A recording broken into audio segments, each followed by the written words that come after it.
औज़ुबिल्लाहिमिनश्शैतानिर्रजीम बिस्मिल्लाहिर्रहमानिर्रहीम अस्सलाम वालेकुम वरहमतुल्लाहि वबरकातुहू। मैं हूँ आपका दोस्त फ़याज़ अमान। आप सबको हमारे यूट्यूब चैनल रूहानी मालूमात और तहफ़्फ़ीज़ात में खुश आमदीद। उम्मीद है साथियों आप सब लोग ठीक ठाक होंगे, खैर व आफ़ियत से होंगे। आज की वीडियो में बहुत ही ज़बरदस्त एक नक्श लेके आया हूँ, बहुत ही फ़ायदेमंद है। इसके मैं फ़ायदे भी गिनता हूँ, ठीक है। थोड़े बहुत मैं आपको बता देता हूँ, इसका लिखने का तरीका भी बताता हूँ। तो बहुत ज़्यादा फ़ायदे हैं इस नक्श के। तो जो कोई हमारे चैनल पे न्यू है, चैनल को लाइक और सब्सक्राइब ज़रूर कर दें, शुक्रिया।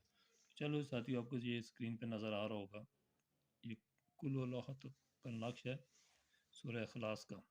बहुत ही इसकी ज़बरदस्त तस्वीर है, बहुत ही इसके कमालात हैं, जितनी तारीफ़ की जाए कम है। तो जो कोई करेगा इंशाल्लाह उसको ख़ुद नज़र आएगा इसके कितने फ़ायदे हैं, ठीक है। कुछ फ़ायदे मैं आपके सामने गिन देता हूँ, बाकी में स्क्रीन पे आपको नज़र आ जाएंगे, ठीक है, साथ साथ। तो जो कोई इन मकसद के लिए इस्तेमाल करेगा इंशाल्लाह उसे फ़ायदा होगा।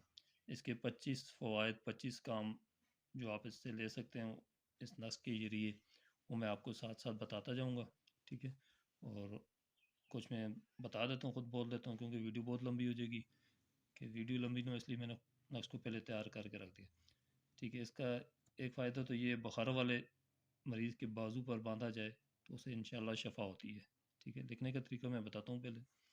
तो किसी भी शख्स के साथ जिन या देवपरी का खलल हो तो उसे ये नक्श बांधा जाए तो इंशाल्लाह उसे भी शफ़ा नसीब होती है। तो अगर इसे नक्श को लिख कर कुरान पाक में रखा जाए तो जो आरज़ू होती है ख्वाब में सब मालूम हो जाता है। तो इसी तरह और बहुत से फ़ायदे हैं, अगर लिख कर दरिया में डालें, जो मुराद होगी इंशाल्लाह अल्लाह पाक पूरी कर देंगे, ठीक है। तो बहुत मुख्तलिफ़ किस्म के इसके फ़ायदे हैं। अगर लिख कर बाजू पे रखेंगे या बांधेंगे, ठीक है, सीधे बाजू पर, तो इंशाल्लाह उसका रोज़ी रिज़्क़ का मसला हल हो जाएगा। अगर लिख कर बाजू पर बांध कर जंग में भी जाए, फ़तह और नुसरत लौट कर आएगा, ठीक है।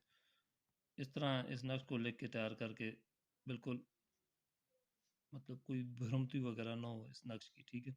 तो बिल्कुल एहतियात से लिख के अगर इस नक्श को वो पास रखे कोई शख्स भी, वो खालिक की निगाहों में अज़ीज़ होगा। तो इसी तरह मुख्तलिफ़ हैं, मैं आपको साथ में ये स्क्रीन पे लिखे हुए नज़र आ रहे होंगे, ठीक है।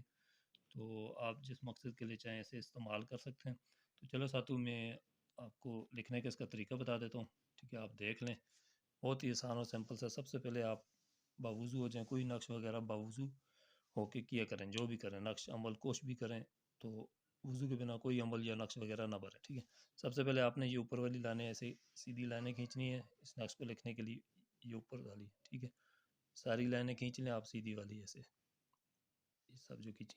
उसके बाद ये ऊपर से नीचे ऐसे आप ये एक-एक लाइन मिलाते जाएँगे, ठीक है। इस तरह मिलाते जाएँगे, ये सब खाने तैयार हो जाएँगे। सिंपली, कुछ मुश्किल नहीं है, ठीक है। अभी इसकी मैं चाल बता देता हूँ। ये जो लिखा हुआ कुल, सबसे पहले ये खाना भरें आप, उसके बाद हू, फिर ये भरें, फिर अल्लाह, फिर यहाँ से ऐसे लिखते जाएँ अल्लाह, आहद, फिर ये ऐसे लिखते जाएँ आहद, फिर ये देखें लिखा हुआ है अल्लाह से लिख दें ऊपर तक, ठीक है। समद, फिर ऐसे लिखते जाएँ ऊपर तक, लम, ऐसे लिखते जाएँ ऊपर तक, यूलद, फिर ऐसे लिखते जाएँ ऊपर तक, ठीक है। इस तरह ये तरतीब से फिर आप यहाँ पे आ जाएँगे वलम, ठीक है। फिर इसे ऐसे लिखते जाएँगे ऊपर तक, पूरे खाने फिल कर दें, ठीक है। फिर यूलद, फिर इसी तरह से लिखते जाएँगे ऊपर तक, पूरे खाने फिल कर दें। तरह करते करते आहत पे आप आके रुक जाएँगे, ये आपका नक्श हो जाएगा तैयार, ठीक है। नक्श को लिख के जिस नियत जो काम आपको स्क्रीन पे साथ नज़र आ रहे हैं लिखे हुए, जिस मकसद के लिए कर रहे हैं, ठीक है, वो मकसद नियत अपने ज़हन में रखें और नक्श तैयार कर लें, ठीक है। तो इंशाअल्लाह ताला आपका जो मकसद जो जिसके लिए आपने ये नक्श तैयार करेंगे, तो अल्लाह के हुक्म से ज़रूर पूरा होगा।